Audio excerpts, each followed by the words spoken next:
এই মুহূৰ্তত মই বৰ্তমান উপস্থিত আছো পুৰাণ প্ৰসিদ্ধ শ্ৰী শ্ৰী অশ্বক্লান্ত দেৱালয়ত। ভগৱান শ্ৰীকৃষ্ণৰ স্মৃতি বিজড়িত এইখন দেৱালয়ত তিনিদিনীয়া কাৰ্যসূচীৰে মহাবিষ্ণুযজ্ঞ আয়োজন কৰা হৈছে।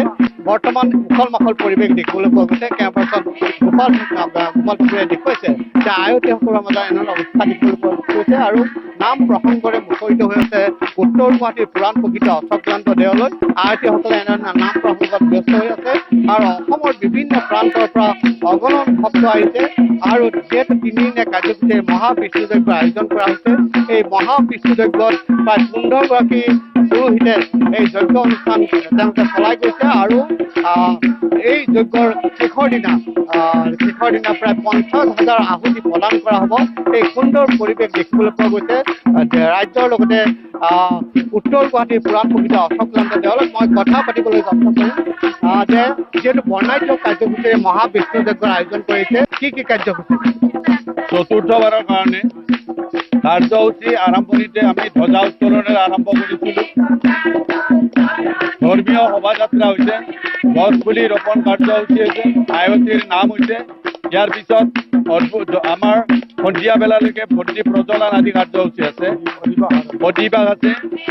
এই ধৰণে আমি তিনিদিনীয়াকৈ বৰ্ণাঢ্য কাৰ্যসূচীৰে মহাবিষ্ণুযজ্ঞ পুৰাণ প্ৰসিদ্ধ অশ্বক্লান্ত দেৱালয়ত অনুষ্ঠিত কৰিছোঁ চতুৰ্থবাৰৰ বাবে। চতুৰ্থবাৰৰ কাৰণে মহাবিষ্ণুযজ্ঞৰ আয়োজন কৰা হৈছে উত্তৰ গুৱাহাটীৰ পুৰাণ প্ৰসিদ্ধ অশ্বক্লান্ত দেৱালয়ত। এটা মন্ত্ৰ হ'ব এই মুহূৰ্তত, এটা মন্ত্ৰ। শঙ্খচারং ভুজগক্ষানং পদ্মনাভং সুরেশং বিশ্বধারং গগনসদৃশং মেঘবর্ণ শুভঙ্গম লক্ষ্মীকান্তং কমলনয়ন যুগবীর্ধ্যানগম্যম বন্দে বিষ্ণু ভবভদং সর্বলোকৈকনাথম পরম ব্রহ্ম স্বরূপং চ বেদগর্ভসমন্বিতম ঈশ্বরং তামহম বন্দে নারায়ণ প্রসীদ মে। শ্রী শ্রী অশ্বক্লান্ত দেৱালয়ত ইয়াতে মহাবিষ্ণুযজ্ঞ আয়োজন কৰিছে। উখল মাখল পৰিৱেশৰ সৃষ্টি হৈছে। 50,000ৰো অধিক আহুতি প্ৰদান কৰা হ'ব, পূৰ্ণ আহুতি প্ৰদান কৰা হ'ব। স্থানীয় আইতীসকলৰ নাম প্ৰসংগৰে বিভিন্ন ভক্তগণ ৰাইজ ইয়াত আহি উপস্থিত হৈছে। এই তিনিদিনীয়া বৰ্ণাঢ্য কাৰ্যসূচীৰে অশ্বক্লান্ত দেৱালয়ত উদযাপন হৈ আছে মহাবিষ্ণুযজ্ঞ।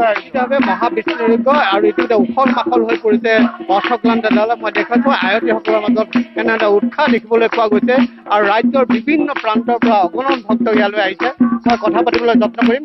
উখল মাখল পৰিৱেশ, এক উখল মাখল পৰিৱেশ। প্ৰতিবাৰৰ দৰে এইবাৰো সমগ্ৰ উত্তৰ গুৱাহাটী আৰু অসমৰ বিভিন্ন ভক্ত ইয়াত সমাগম হৈছে আৰু ভক্তসকলৰ কাৰণে ভোগ ভাতৰ ব্যৱস্থা প্ৰতিদিনে ইয়াত কৰা হৈছে। প্ৰতিদিনে প্ৰায় 10,000ৰ অধিক ভক্তই ভোগ গ্ৰহণ কৰিব নিশ্চিতভাৱে আৰু এনেধৰণে উখল মাখল পৰিৱেশ দেখিবলৈ পোৱা গৈছে অশ্বক্লান্ত দেৱালয়ত।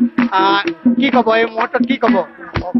আমাৰ চক্লান্ত মন্দিৰত নামেৰে আমি গ্ৰহণ কৰিছোঁ, নামেৰে আমি উদ্বোধনী কৰিছোঁ, নামেৰে আমি জয়যুক্ত কৰিছোঁ, নামেৰে আমি সম্বৰ্ধনা জনাইছোঁ। নিশ্চিতভাৱে কি ক'ব এই মুহূৰ্তত? বহুত ভাল লাগিছে। আমি প্ৰতি বছৰে ইয়াত জড়িত আছোঁ। আজি আমাৰ পতাকা উত্তোলন হৈছে, কালি পানীৰ তোলা পৰ্ব আছে আৰু পূৰ্ণাহুতি আছে। এই পুণ্য যজ্ঞত যাতে সকলো ৰাইজ আহে, সকলোৱে উপভোগ কৰে তাৰে কামনাতে। নিশ্চিতভাৱে আৰু এনেদৰে উত্তৰ গুৱাহাটীৰ পুৰাণ প্ৰসিদ্ধ অশ্বক্লান্ত দেৱালয়